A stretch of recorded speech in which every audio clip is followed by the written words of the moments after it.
जी अस्सलाम वालेकुम भाईजान। जी भाईजान, जिवें कि तुहाडे सामने असीं अपने फार्म ते खड़े हुए हैं। अज असीं अपने ते फार्म ते पानी लगा रहे हैं गन्ने दे खेत नूं। अज असीं पानी दे हवाले दे नाल अपने भरावां दे नाल गल करांगे। जिवें कि अज तों 8-10 दिन पहले सानूं ये पानी लगाना चाहिदा सी। ਜਿਹੜਾ ਅਸੀਂ 8-10 ਦਿਨ ਪਾਣੀ ਲੇਟ ਲਗਾ ਰਹੇ ਹਾਂ, ਉਸ ਦੀ ਵਜ੍ਹਾ ਇਹ ਵੇ ਕਿ ਸਾਡੇ ਥੱਲੇ ਦੇ ਪਾਣੀ ਕੋੜੇ ਨੇ, ਜਿਹੜਾ ਕਿ ਪਾਣੀ ਕੋੜੇ ਹੋਣ ਦੀ ਵਜ੍ਹਾ ਸਾਡੀ ਜ਼ਮੀਨ ਖਰਾਬ ਹੋਣ ਦਾ ਖਦਸ਼ਾ ਹੁੰਦਾ ਸਾਨੂੰ। ਸਿਰਫ ਇੱਕ ਅੱਲਾ ਦੇ ਆਸਰੇ ਤੇ ਇੱਕ ਨਹਿਰ ਦੇ ਆਸਰੇ ਤੇ ਜਿਹੜਾ ਅਸੀਂ ਇਹ ਆਪਣੀ ਫਸਲ ਕਾਸ਼ਤ ਕਰਨੇ ਆ। ਅਗਰ ਅਸੀਂ ਥੱਲੇ ਦਾ ਪਾਣੀ ਲਗਾਉਂਦੇ ਹਾਂ, ਸਾਡਾ ਜਿਹੜਾ ਪਾਣੀ ਥੱਲੇ ਦਾ ਕੋੜਾ ਜ਼ਹਿਰ ਪਾਣੀ ਹੈ, ਉਸ ਦੇ ਨਾਲ ਸਾਡੀਆਂ ਜ਼ਮੀਨਾਂ ਖਰਾਬ ਹੁੰਦੀਆਂ ਨੇ, ਸਾਡੀਆਂ ਫਸਲਾਂ ਵਧਣ ਦੀ ਬਜਾਏ ਉੱਥੇ ਰੁਕ ਜਾਂਦੀਆਂ ਨੇ। ਜਿਵੇਂ ਹੁਣ ਤੁਹਾਨੂੰ ਮੁੰਡਾ ਵਿਖਾ ਸਕਦਾ ਕਿ ਸਾਹਮਣੇ ਅਸੀਂ ਆਪਣਾ ਪਾਣੀ ਲਗਾ ਰਹੇ ਹਾਂ, ਠੀਕ ਹੈ। ਹੁਣ ਇਹ ਅੱਜ ਤੋਂ 8-10 ਦਿਨ ਸਾਨੂੰ ਪਹਿਲੇ ਪਾਣੀ ਲਗਾਉਣਾ ਚਾਹੀਦਾ ਸੀ, ਜਿਹੜਾ ਅਸੀਂ 8-10 ਦਿਨ ਪਾਣੀ ਲੇਟ ਲਗਾ ਰਹੇ ਹਾਂ।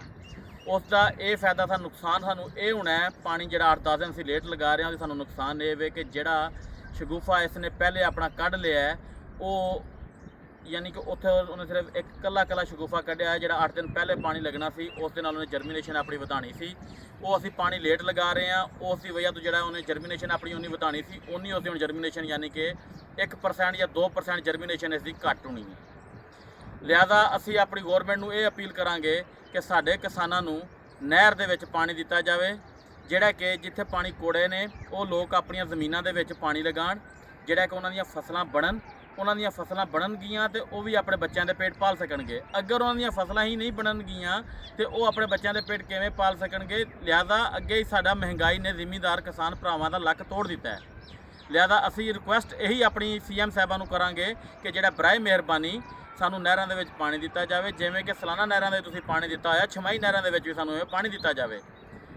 ਲਿਹਾਜ਼ਾ ਇਸ ਤੋਂ ਇਲਾਵਾ ਵੀ ਸਾਡੀਆਂ ਹੋਰ ਵੀ ਬਹੁਤ ਹੀ ਗੱਲਾਂ ਨੇ, ਲੇਕਿਨ ਜਿਹੜਾ ਕਿ ਅਸੀਂ ਸਾਡੀਆਂ ਜਿਹੜਾ ਮੰਨੀਆਂ ਹੀ ਨਹੀਂ ਜਾਣੀਆਂ, ਅਸੀਂ ਉਹਨਾਂ ਨੂੰ ਕੀ ਕਰਨਾ ਹੈ। ਲਿਹਾਜ਼ਾ ਅਸੀਂ ਅਪੀਲ ਕਰਨੇ ਆ ਕਿ ਜਿਹੜਾ ਸਾਨੂੰ ਨਹਿਰਾਂ ਦੇ ਵਿੱਚ ਪਾਣੀ ਦਿਓ, ਅਸੀਂ ਆਪਣੀਆਂ ਫਸਲਾਂ ਨੂੰ ਪਾਣੀ ਲਗਾਈਏ।